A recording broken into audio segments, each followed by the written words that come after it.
Creías que conocías las iglesias más aterradoras de México. Te equivocabas.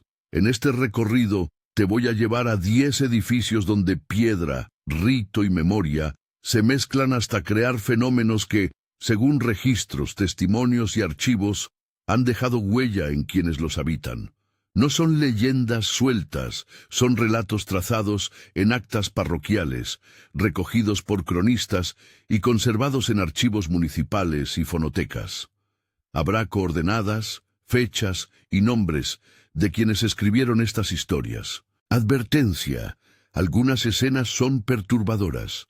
Si respetas los lugares y las personas que las cuentan, lo que sigue puede cambiar la forma en que miras el umbral entre lo sagrado y lo profano. Mi método fue simple: combinar trabajo de campo con archivos. Entrevisté a cuidadores, párrocos y lugareños, revisé cronistas locales y registros eclesiásticos, consulté grabaciones y fotografías de archivo cuando estuvieron disponibles. Siempre anoto la fuente.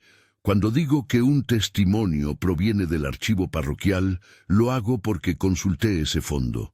Cuando nombro a un cronista, cito el trabajo que lo documentó. No pretendo dictar qué es la verdad absoluta. Presento lo que está documentado y lo que la gente ha vivido y mantiene hoy. Si esta investigación te interesa, suscríbete y acompáñame en el resto del recorrido. Encontrarás enlaces a las fuentes en la descripción y una guía descargable con coordenadas y referencias. Pero antes, empecemos por el primer lugar que cambió mi manera de ver las procesiones: el exconvento de San Miguel Arcángel, en Huejotzingo. En Huejotzingo, el convento franciscano del siglo XVI se alza con muros gruesos y claustros que guardan frescos. La iglesia luce como un relato petrificado de la evangelización. Arcos labrados, imagería que mezcla cruces y restos iconográficos prehispánicos. La piedra conserva humedad y polvo antiguo, y al caer la tarde, el olor a cera y a humo de copal parece intensificarse. Allí, según relatos orales recogidos por cronistas locales y por el archivo municipal, existe una procesión que no está en el calendario eclesiástico: la llamada procesión de los primeros viernes. Los testigos la describen así: antes del alba, cuando la niebla apenas se levanta del valle, una fila de figuras encapuchadas, dijeron frailes, recorre la explanada. Sus rostros, según quienes aseguran haberlos visto, no son rostros vivos. Algunos los llamaron putrefactos, otros dijeron ver máscaras que se descascaraban como si la carne se desprendiera. Un hombre de la tercera edad me contó, con la voz baja, que en los años 70 murió un vecino pocos días después de ver la procesión. El caso, me dijo, quedó anotado en actas municipales y fue referido por Manuel Lozoya Cigarroa en una crónica local que circuló entre 1978 y 1982. No cuento esto para asustar, sino para mostrar que estas historias conviven con documentos. El ayuntamiento, en expedientes que consulté, registra solicitudes de vecinos preocupados por la frecuencia de avistamientos y por la alteración del sueño en la comunidad. Arquitectónicamente, el exconvento es un umbral literal, construido sobre un asentamiento anterior. Presenta restos de muros prehispánicos bajo los cimientos, lo que para muchos cronistas explica la coexistencia de imágenes cristianas y prácticas rituales autóctonas. En una anotación del archivo parroquial de Huejotzingo, un fraile del siglo XVIII mencionó la persistencia de cantos extraños en la sacristía durante la noche. Los lugareños interpretan esas notas como memoria residual de un lugar que no fue simplemente reemplazado, sino tapado y vuelto a cubrir con fe ajena. Cuando caminé por el claustro sentí esa extraña mezcla: el fresco del ángel con una mano cubierta de tierra y, en el silencio, pasos que parecían recorrer la galería opuesta. ¿Qué buscan las figuras encapuchadas? ¿Si son reales? ¿O qué forma adopta la memoria para proyectarse así? Hay teorías que van desde manifestaciones de duelo colectivo hasta una proyección del trauma colonial. Las voces que recogí, sin embargo, son prácticas. Acuerdos comunitarios para no salir a ciertas horas, velas encendidas en ventanas y confesiones públicas en la festividad local. Lo que más me impactó fue la manera en que la procesión, sea fenómeno o tradición, condiciona la vida cotidiana. ¿Salirías a la calle a las 5 de la mañana sabiendo que hay una procesión que, según la gente, anuncia la muerte? Los documentos registran una variante. El episodio de los 70 no fue el único. Hay referencias dispersas a enfermedades repentinas tras avistamientos, anotadas en los libros de bautismos y defunciones. ¿Coincidencia o correlación? Los archivos no responden. Solo muestran patrones que obligan a preguntar. Desde Huejotzingo me moví hacia Yuriria, al exconvento de San Pedro y San Pablo. El sitio mira al lago que los jesuitas artificializaron en el siglo XVI para controlar el agua y el territorio. El conjunto mantiene una geometría casi perfecta. Piedras dispuestas con precisión, fachadas pintadas, un paisaje que combina el reflejo del agua y el perfil de la iglesia. Allí circula una imagen poderosa. A medianoche, dicen, aparece un monje blanco que camina sobre el espejo del lago, y a veces lo acompaña una figura envuelta en oscuridad, el monje negro. Los pescadores lo llaman los dos guardias del agua. Los relatos de Yuriria tienen base en la tradición oral y en crónicas coloniales que mencionan la extracción de metales y el desplazamiento de comunidades para construir el embalse. En el archivo parroquial encontré notas que hablan de campanas desaparecidas durante el siglo XVIII. Los viejos recuerdan una campana de oro que, según la leyenda, fue arrojada al fondo del lago para evitar que fuera tomada por ocupantes extranjeros. En una entrevista con una mujer que se dedica a recoger flores para las ofrendas de la iglesia, me contó sobre una noche de 1984, antes del terremoto de 1985, cuando vio una luz potente sobre el agua y escuchó una campana que no provenía de tierra firme. Fue como si la iglesia llamara desde bajo el agua, dijo. Los cronistas locales han relacionado episodios como este con presagios que, para la comunidad, precedieron eventos trágicos. Temblores, muertes súbitas, la pérdida de cosechas. En Yuriria también se entiende la presencia de la Llorona, no como un cuento infantil, sino como una figura ligada al duelo colectivo. Mujeres que lloran junto al borde del lago en noches de luna. Es una presencia que se mezcla con la idea de expiación y con la memoria de la conquista. Los archivos muestran pleitos por tierras e indemnizaciones y recogen testimonios de indígenas que fueron obligados a trabajar en las obras del embalse. Esa violencia histórica, inscrita en la geografía, tiene hoy manifestaciones que la gente lee como señales. Luces en la superficie del agua, campanas que parecen sonar desde abajo, figuras que custodian lo que fue tomado. Según un ensayo de la Biblioteca de Investigación Regional y entrevistas con historiadores de la Universidad Iberoamericana, consultadas para este reportaje, estos relatos permiten entender cómo las comunidades procesan pérdidas acumuladas. No es una explicación sobrenatural, es una lectura social que convive con lo que algunos llaman experiencia paranormal. Desde el espejo del lago al subsuelo de la ciudad, la Catedral de Guadalajara, consagrada a la Asunción, concentra un tipo distinto de fenómenos. En 2017 y 2018, durante obras relacionadas con infraestructuras urbanas, salieron a la luz estructuras subterráneas que la tradición había mencionado. Criptas, pasadizos y, según trabajadores y custodios, resonancias en latín que nadie logró identificar en registros oficiales. Los hallazgos fueron documentados por periódicos locales y por reportes arqueológicos preliminares. No digo que debajo de una iglesia vieja siempre haya misterio, sí que cuando se abren túneles, el pasado sale en forma literal y altera lo presente. En la catedral, cuentan los custodios que ciertos corredores subterráneos fueron clausurados por motivos de seguridad, después de que varios albañiles referieran voces durante la madrugada. Un custodio, cuya identidad mantuve en reserva por seguridad, me mostró una fotografía tomada por uno de esos trabajadores.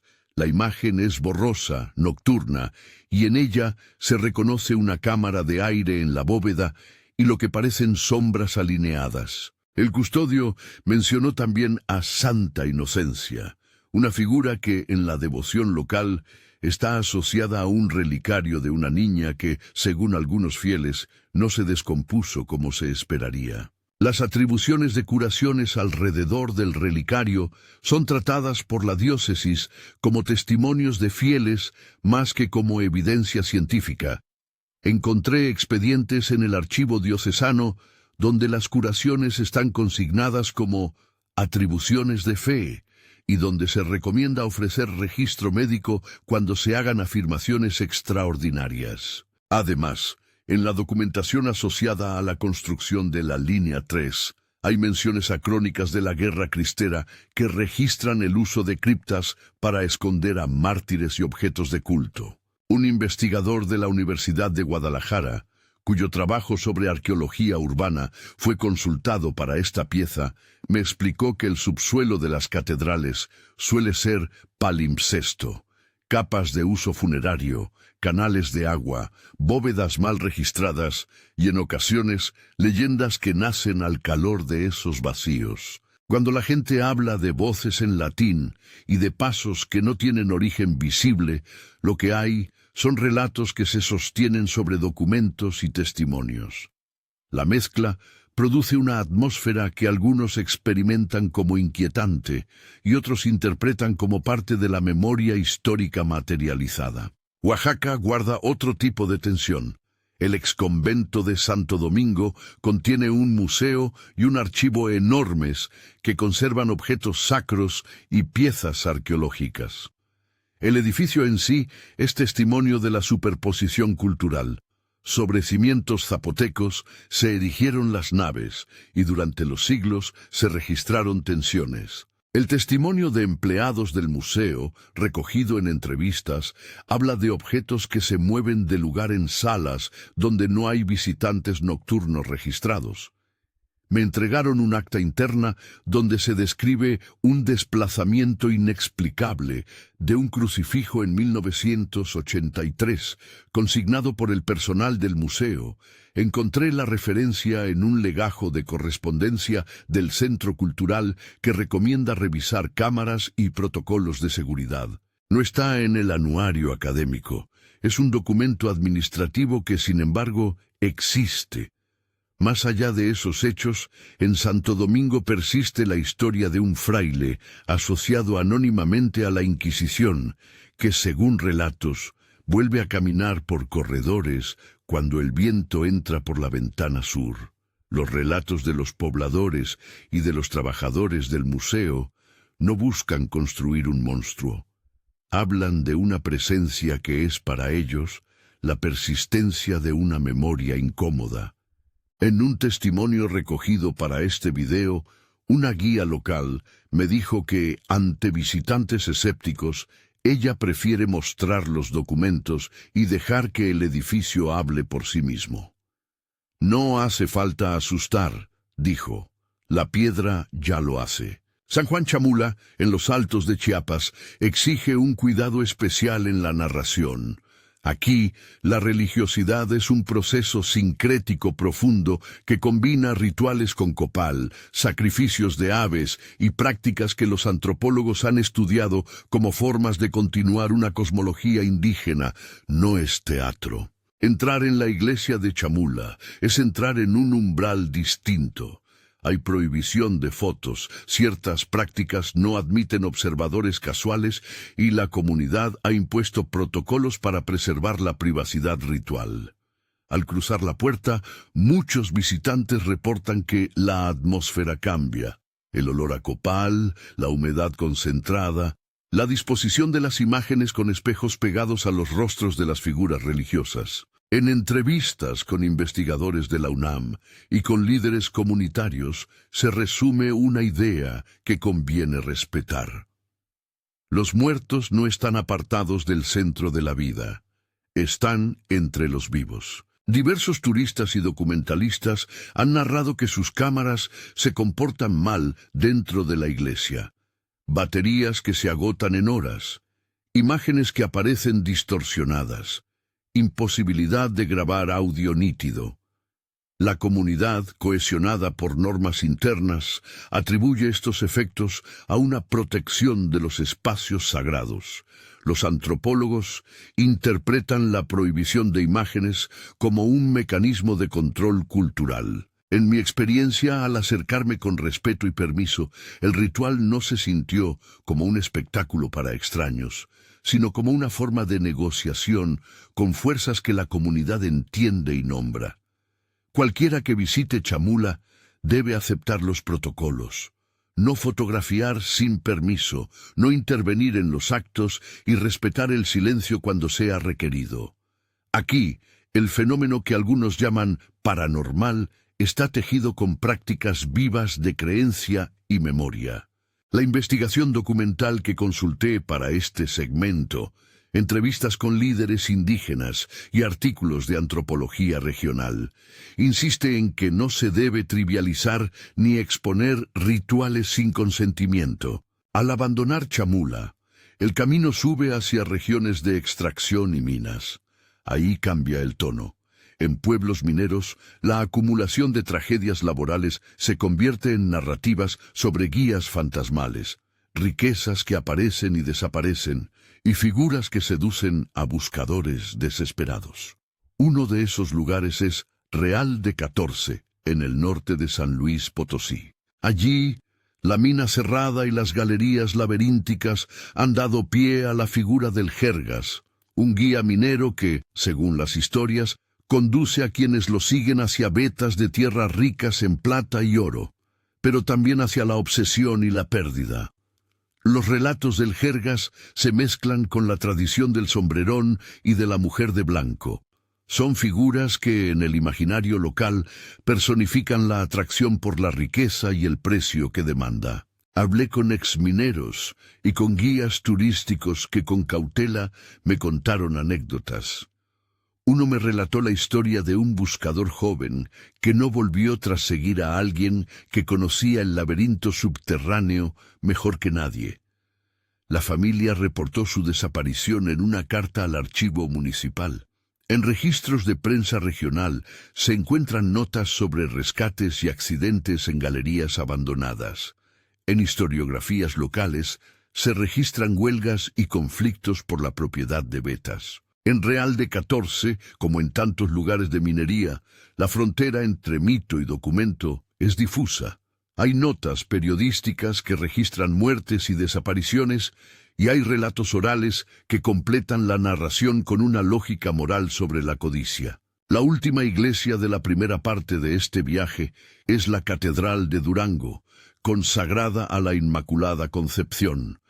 La ciudad, llamada la Ciudad de los Canónigos, ha sido escenario de guerras, epidemias y transformaciones económicas. Allí, la figura de la monja Beatriz ha cobrado un cariz casi emblemático. Cronistas del siglo XVIII mencionan a Beatriz como una religiosa que, según ciertas versiones, hizo voto de vigilia perpetua.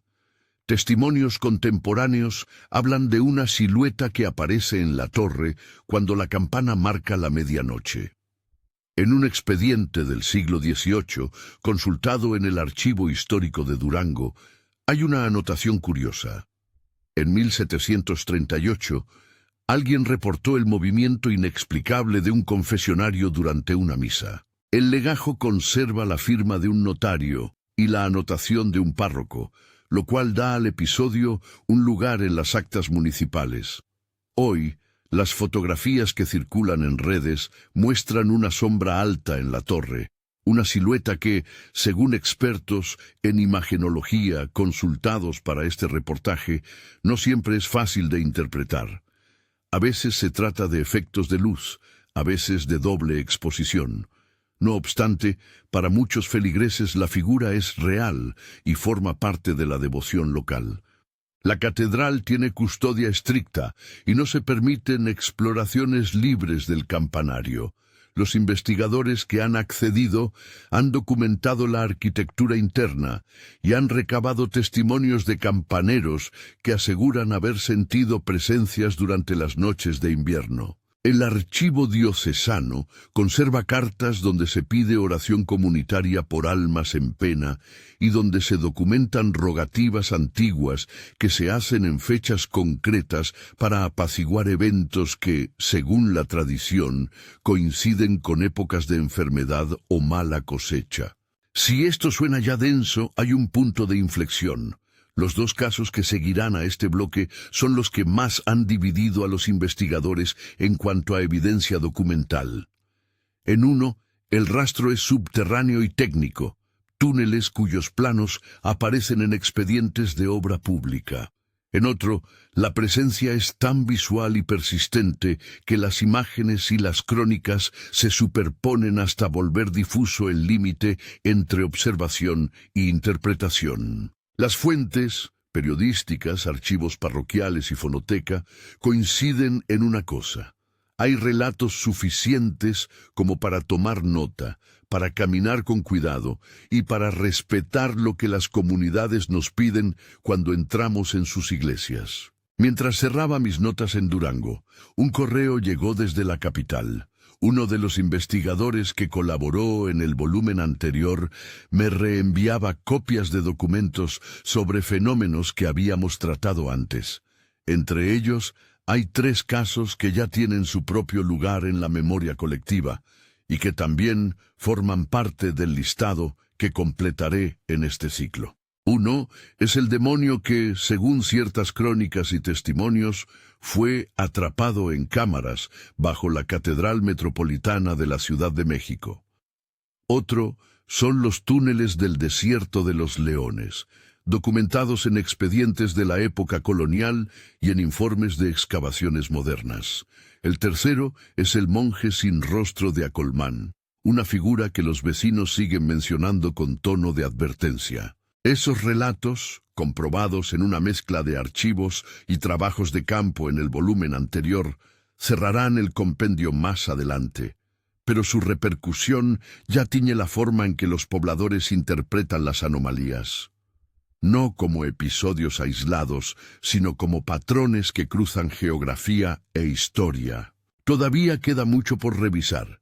Documentos que esperan ser cotejados, fonogramas que podrían confirmar voces consignadas en actas, fotografías cuyo negativo conviene examinar con lupa. Hay, además, capas de la memoria que no aparecen en los archivos, canciones que se repiten en velaciones, nombres no consignados en libros oficiales, rituales que se celebran en privado y que dan sentido a lo público. Este primer tramo de la investigación ya muestra algo que se repite en cada lugar. La iglesia, aun siendo emblema del control colonial, a menudo fue espacio de resistencia, de sincretismo y de duelo. La presencia que algunos llaman espectral no siempre es otra cosa que la tensión materializada de esa historia. Al salir de Durango, con la noche sobre las sierras y el eco de campanas lejanas, guardé los archivos en mi mochila y pensé en las criptas de Guadalajara y en el agua de Yuriria. Hay cosas que se pueden comprobar, libros con firmas, actas municipales, fotografías con metadatos. Otras cosas solo existen en la memoria colectiva.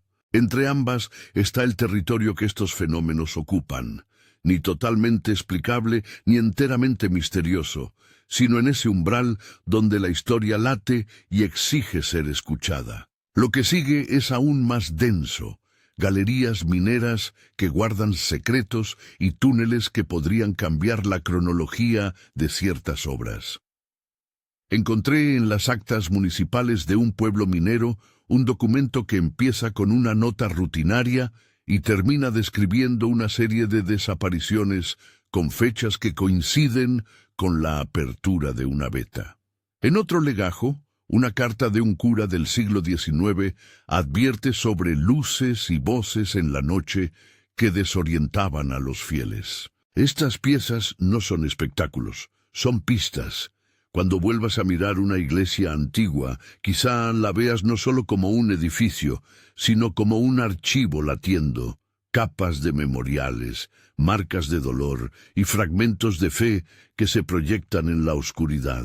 La siguiente estación del viaje me llevará a esa mina, a un pueblo donde la piedra y la avaricia cargan una historia que todavía cosecha víctimas.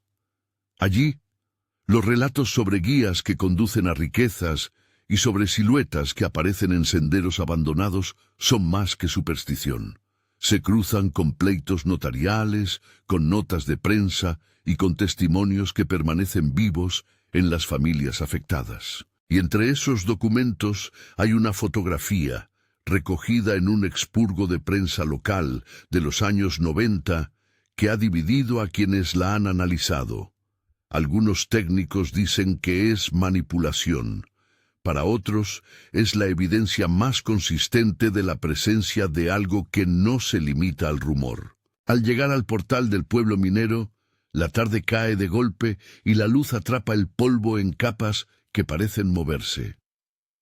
Un anciano que conocí en la plaza me mira con detenimiento y me dice, en voz baja, que si alguna vez se ve tentado por una veta difícil de alcanzar, recuerde a quienes la siguieron antes que él.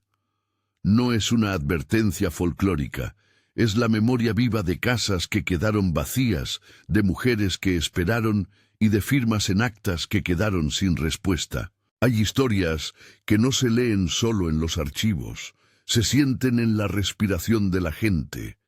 Y en ese pueblo, justo cuando la noche envuelve las casas de adobe, la mina abre su boca silenciosa. La boca de la mina se abrió como una cicatriz, y por un instante todo quedó en silencio, el polvo suspendido, el ladrido lejano de un perro y la sombra del cerro que devoraba la tarde. El exminero que me acompañó se detuvo, apuntó hacia una galería que descendía en zigzag y dijo sin dramatizar que ahí es donde muchos habían dejado algo más que su salud.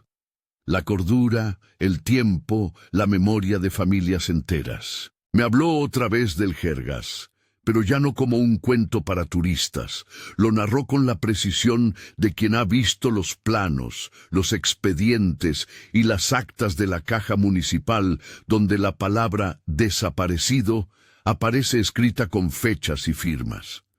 En la prensa regional hay recortes que registran rescates fallidos, accidentes y desapariciones. No son leyendas que flotan en la noche, son expedientes públicos que conviven con historias orales. En Real de 14, la galería tiene un olor particular, mezcla de humedad, metal y ceniza de velas. Caminas y sientes cómo la luz se invierte. Lo que creías alto se vuelve bajo, lo que creías seguro se vuelve frágil. Un guía turístico me mostró una foto recortada de los años 90. La imagen, según su archivo, fue publicada en un periódico local y más tarde recuperada por un fotoreportaje regional. Algunos técnicos la calificaron de manipulación, otros de anomalía difícil de explicar. Para las familias que aún esperan, esa foto hace la diferencia entre cerrar un expediente y seguir buscando. En el archivo municipal hay cartas de mujeres que piden información oficial sobre las galerías que se reaperturaron sin avisar.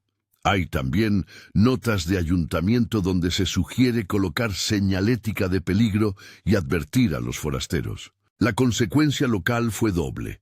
Por un lado, la mina se convirtió en atracción y espacio de peregrinaje para quienes buscan la carne misma del misterio.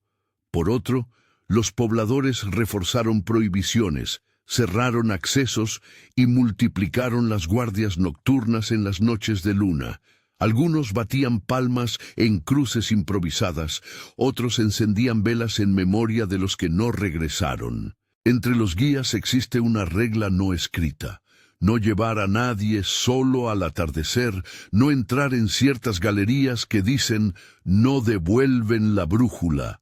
Si crees que en Real de 14 solo se vende misticismo a los visitantes, recuerda que detrás hay documentos en la hemeroteca, actas notariales y relatos familiares que piden respeto. Y si piensas que eso es extremo, espera a escuchar cómo, en otros lugares, la piedra misma fue testigo de eventos que terminaron en anotaciones con firmas notariales. Apenas unas horas después de dejar la plaza polvorienta, el viaje me llevó a Acolman, donde el monje sin rostro es un nombre que pesa en las conversaciones de madrugada.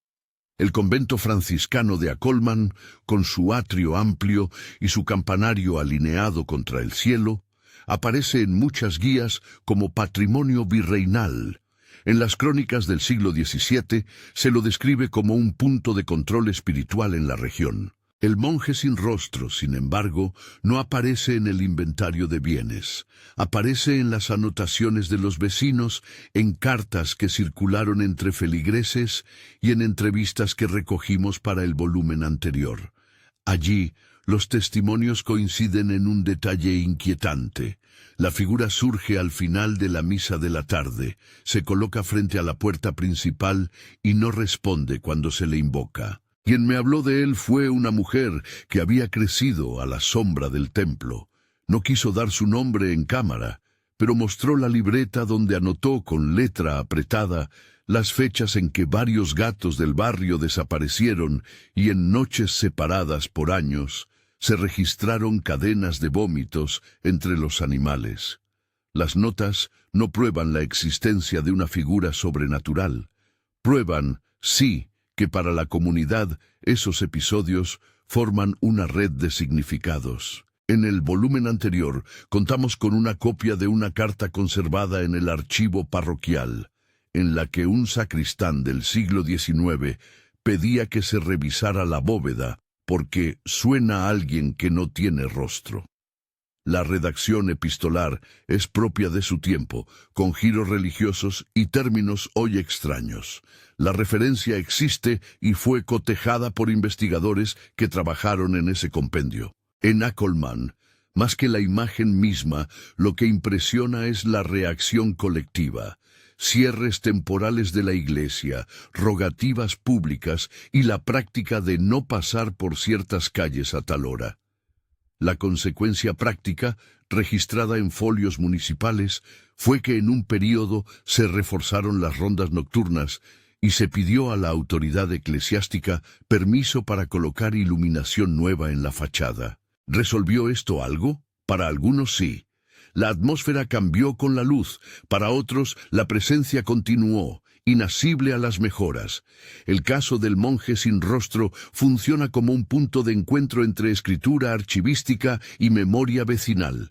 No es prueba concluyente, pero sí es un nudo donde se anudan expedientes y relatos. Más cerca de la ciudad, pero igual de enterradas en tiempo y rumor, están los túneles del desierto de los leones. El antiguo convento carmelita, hoy Parque Nacional, conserva un silencio que se quiebra cuando alguien comenta los planos que aparecieron en expedientes coloniales. Pasillos, cámaras y accesos que podrían pertenecer tanto a usos espirituales como a redes de circulación de bienes. Los documentos que señalé en el volumen anterior proceden de legajos custodiados en archivos históricos del Estado y de la ciudad, donde se registran solicitudes de obras y descripciones de obras subterráneas que en su momento se pidieron por motivos de abastecimiento de agua y retirada de escombros. En exploraciones modernas, informe técnico citado en mis notas, aparecieron bocas de túnel que conectaban puntos insospechados del bosque. Los caminantes y brigadistas que patrullan el parque cuentan anécdotas de personas que se desorientaron y al tratar de volver, reportaron un frío húmedo que parecía habitar los pasillos. En uno de los informes de la Comisión de Parques del Estado, que consulté para este reportaje, se alude a expedientes donde se pide cerrar ciertos accesos por riesgo estructural. Entre quienes conocen los mapas antiguos y las prospecciones recientes existe consenso en algo. El subsuelo del desierto tiene una trama que no es solo natural. Para los locales, los túneles son hacedores de historias. Ahí se cuentan finales dramáticos, desapariciones y hallazgos menores.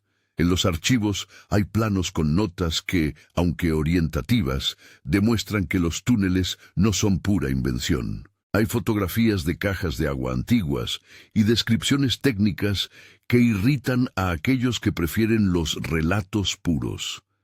No son fantasmas, son infraestructuras, dicen algunos ingenieros. Pero la atmósfera que se siente al pie de una boca cerrada es otra cosa. El viento cambia de dirección y la luz se rompe en un ángulo distinto. En mi caminata encontré una entrada tapiada con piedras que, según la inscripción municipal, fue sellada por seguridad en 1989. La placa remite a un legajo técnico que aparece en la descripción del video. Si crees que lo técnico mata lo mítico, recuerda que muchas leyendas nacen cuando la modernidad abre o cierra agujeros en la memoria material. Y entonces llegamos al caso más urbano, y para muchos más inquietante, el relato del demonio atrapado bajo la Catedral Metropolitana de la Ciudad de México. Aquí conviene precisión. No estoy afirmando que una entidad haya sido físicamente apresada. Lo que sí está documentado son registros y testimonios que hablan de cámaras subterráneas, sellos inusuales y eventos rituales que llamaron la atención de cronistas y cuidadores a lo largo de los años. En el volumen anterior reunimos varias fuentes: cartas de canónigos, notas de archivo y comentarios de historiadores que han trabajado en la restauración del templo. Un archivo que me reenviaron por correo corporativo contiene descripciones de obras de contención y actas eclesiásticas donde se relatan actividades extraordinarias realizadas alrededor de una cámara que durante siglos nadie abría sin acompañamiento litúrgico. Los custodios que trabajan hoy en la catedral cuentan que en cierto momento del siglo XX se documentó la apertura de una cámara por motivos de conservación. Los relatos que circulan, reconozco su sesgo oral, hablan de hallazgos curiosos, símbolos tallados, objetos sellados con plomo y un cerco de plegarias que, según un manuscrito que consulté, fue colocado para evitar males. Un cronista del siglo XIX, cuya versión apareció en un compendio de relatos recogidos en el volumen anterior, describió ruidos persistentes y una sensación de ahogo en los trabajadores que bajaban a las bóvedas. La interpretación que dieron los canónigos de entonces fue de naturaleza espiritual, medidas litúrgicas para apaciguar aquello que se creía problemático. La interpretación que dan los arqueólogos contemporáneos es distinta: conservacionismo preventivo, manipulación de restos y prácticas de sellado habituales en espacios religiosos. ¿Qué podemos sostener con seguridad? Que existe documentación sobre intervenciones en cámaras subterráneas, que existen testimonios que en su momento fueron registrados por cronistas y por actas eclesiásticas, y que esas descripciones, mezcladas con mitos urbanos y con la carga simbólica del centro histórico, terminaron por formar una narrativa que hoy se reproduce en visitas nocturnas y en reportajes. No es una prueba de lo sobrenatural, es un conjunto de hechos que, unidos a la imaginación colectiva, generan un fenómeno cultural con efectos concretos en la vida de la ciudad. Vigilancias, rituales de rescate y protocolos de seguridad que hoy se aplican cuando alguien solicita abrir una bóveda. Después de caminar por criptas y bodegas, volver a pisar el zócalo me devolvió la sensación de que la ciudad entera es un libro con páginas arrancadas. En los epígrafes oficiales verás la fecha de las intervenciones y la firma de los restauradores. En las conversaciones del barrio, la leyenda cambia con cada narrador. Eso no es un defecto de la memoria, es su forma de seguir viva. Al cruzar de nuevo por zonas rurales y montañosas, la narrativa tomó otro giro.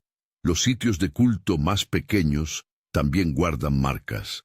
En varias comunidades encontré ceremonias de rogativa que combinan oración católica con cantos indígenas.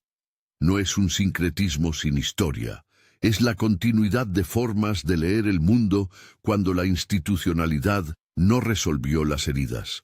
En varios archivos parroquiales aparecen referencias a pleitos por tierras que terminaron en muertes. En otros, cartas pidiendo mediación después de episodios de violencia. La presencia que algunos llaman espectral no siempre está separada de una explicación social. Es la costura de la política, la economía y la devoción. Volvamos por un instante a dos casos que conviene amplificar: Huejotzingo y Durango. En Huejotzingo, la procesión de los primeros viernes no es solo una historia para asustar al forastero. Está documentada en actas municipales y en crónicas locales que recogieron testimonios de la década de los 70 y 80. Hallé en archivos fotografías de archivo y testimonios orales grabados en la Fonoteca Nacional, referencias que aparecen en la descripción de este video, donde se escucha a vecinos relatar cómo la procesión aparecía y desaparecía en la niebla. La sensación que relatan es una mezcla de miedo y respeto. Algunos prefieren no hablar de ella en voz alta, otros la usan como explicación de hechos tristes. En términos analíticos, ese fenómeno es útil porque deja pistas, fechas recurrentes de avistamientos, acuerdos comunitarios sobre movilidad nocturna y registros de muertes que coinciden con episodios de miedo colectivo. Para la historiografía local, esas coincidencias exigen investigación. Hubo explicaciones naturales que se mezclaron con la memoria colectiva, o la memoria colectiva empapó de sentido hechos fortuitos. La respuesta, como siempre, está entre medias. En Durango, la silueta de la monja Beatriz tiene otro tipo de soporte documental. Hay legajos del siglo XVIII que mencionan movimientos inusuales durante ceremonias, y según cartas conservadas en el archivo histórico local, al menos un episodio fue consignado por notarios de la época.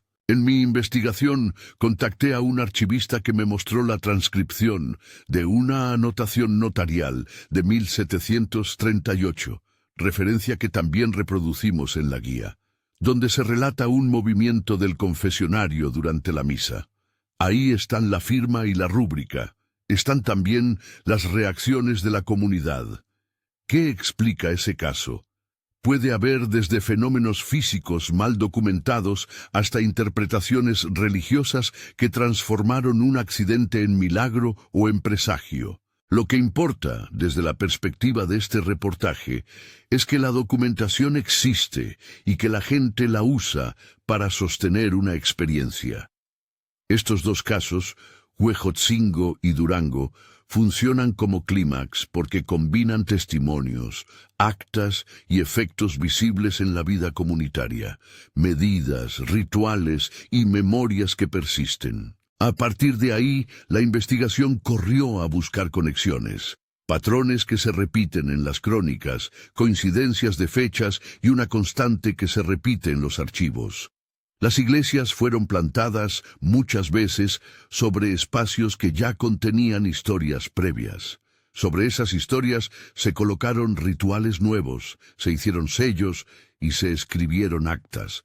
Cuando algo en ese tejido falla, la comunidad reacciona y a veces lo llama aparición o presencia. Lo que me interesa y lo que intento mostrar en esta serie es cómo la evidencia documental y la experiencia subjetiva se cruzan hasta formar algo que no siempre podemos separar con claridad.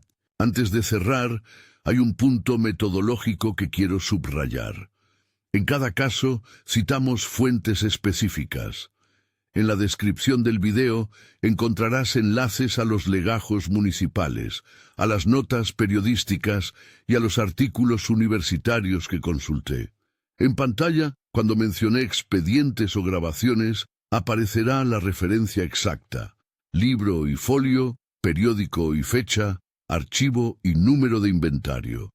Si alguna afirmación te resulta sorprendente, te invito a revisar las fuentes. El objetivo de este trabajo es provocar investigación, no imponer explicaciones. La historia que surge de los archivos es, muchas veces, más inquietante que la leyenda. Hay demoras administrativas, cartas de vecinos pidiendo protección, actas de enterramiento con notas marginales que hablan de causas extrañas. En esos márgenes es donde la memoria y el documento se enfrentan. Ahora un último aspecto: la relación con las comunidades. En San Juan Chamula insistí en el protocolo y en el respeto. Allí no es lugar para el sensacionalismo. Cuando hablamos con líderes comunitarios y antropólogos, la indicación fue clara: documentar sin exponer, preguntar con permiso, no usar imágenes prohibidas. En otros lugares, como los museos de Santo Domingo o la Catedral de Guadalajara, trabajamos con custodios y con investigadores que facilitaron acceso a legajos y a material fotográfico. En Real de 14 y en pueblos mineros, la colaboración vino de exmineros y familias que, a veces recelosas, nos entregaron fotografías y cartas. En todos los casos, el tejido documental existía y nos permitió sostener lo que, de otra forma, sería solo rumor. Hacia el final del recorrido volví a la ciudad con una sensación clara: las iglesias mexicanas son archivos vivos. No me refiero solo a los libros, sino a la materia misma: vigas, muros, bóvedas que conservan voces. Algunos de esos archivos fueron escritos por autoridades, otros por el pueblo. Algunos fragmentos están sepultados, otros aparecen en forma de rituales vigentes. Y en todos ellos, la violencia colonial, la extracción de recursos y la consistencia de prácticas sincréticas dejaron marcas difíciles de borrar. Si algo queda como enseñanza después de estos 10 casos, es que la pregunta ¿realmente descansamos después de la muerte?, se vuelve menos teológica y más histórica. Descansar aquí tiene que ver con la forma en que las comunidades fueron o no escuchadas, con la forma en que los objetos sagrados fueron removidos, escondidos o profanados, con la persistencia de rituales que intentan cerrar heridas abiertas por la conquista, el despojo y el olvido institucional.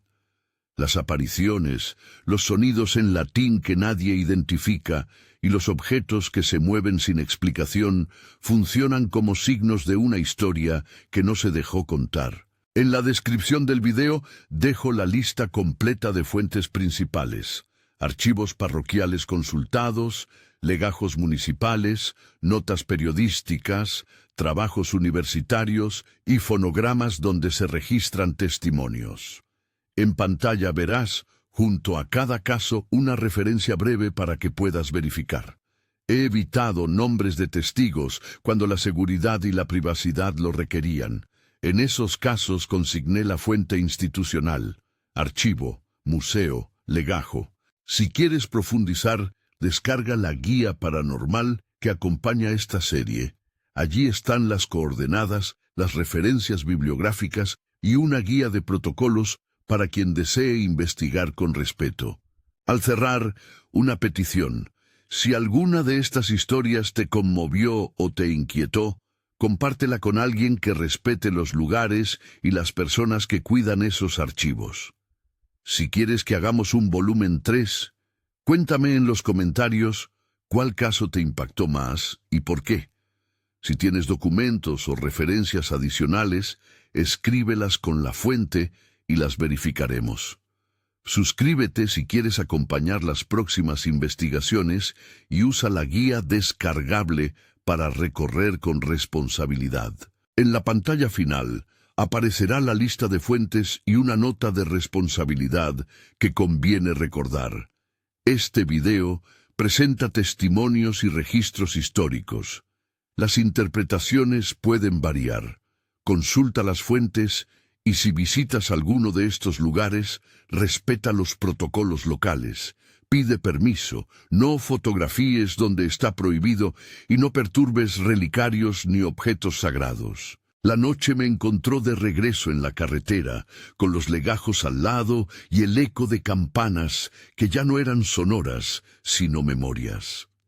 Pensé en las familias que llevan décadas buscando respuestas en cajas de papel, en los guardians que evitaban que curiosos abrieran puertas y en las mujeres que aún lloran en el bordo de un lago.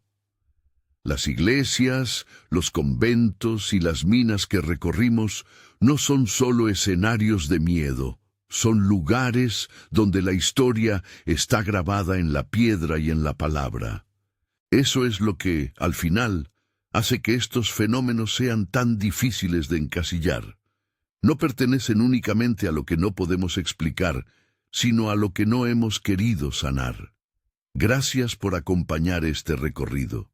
En la descripción están las fuentes. En la guía, las coordenadas, en los comentarios, tu voz. Nos vemos en la próxima investigación.